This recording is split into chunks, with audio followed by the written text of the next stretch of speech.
ఈరోజు నిన్ను గూర్చినటువంటి సాక్ష్యము వెలుపట ఎలా ఉందో ఒకసారి ఆలోచన చేయి. కొంతమంది సాక్ష్యము ఎలా ఉంటుందంటే, నా భర్త అండి, అమ్మో మోసగాడండి, నన్ను అస్తమానం మోసం చేస్తాడండి, ఇదిగో ఇలాగని అలాగని అబద్ధాలు చెప్తూ ఉంటాడండి, అబద్ధాలు కూరండి. అర్థమవుతుందండి?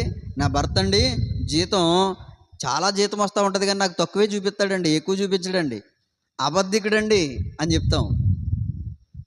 నీ మీద అలాంటి సాక్ష్యం ఉందేమో ఒకసారి ఆలోచన చేయండి. అర్థమవుతా ఉందా?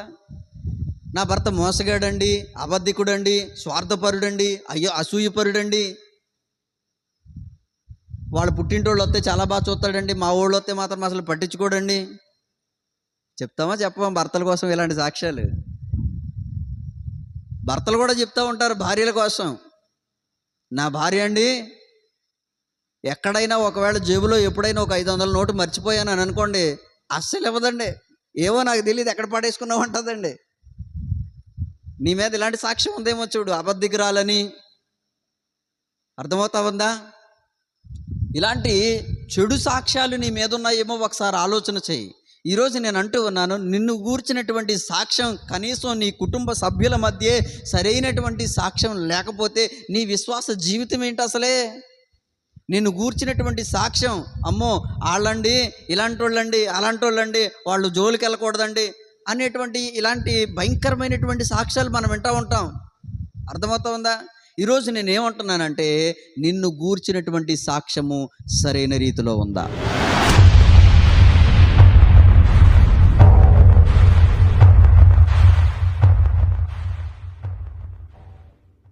కొద్ది నిమిషాలు మనం దేవుని వాక్యాన్ని ధ్యానం చేసుకుందాం. శ్రద్ధ కలిగి దేవుని మాటలు ఆలకించాలని మనవి చేస్తూ ఉన్నాను.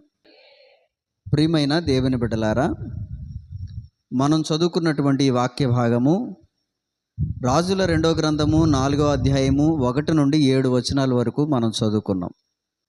ఈ రాయబడినటువంటి సంగతులను గురించి మనం ఆలోచన చేస్తే,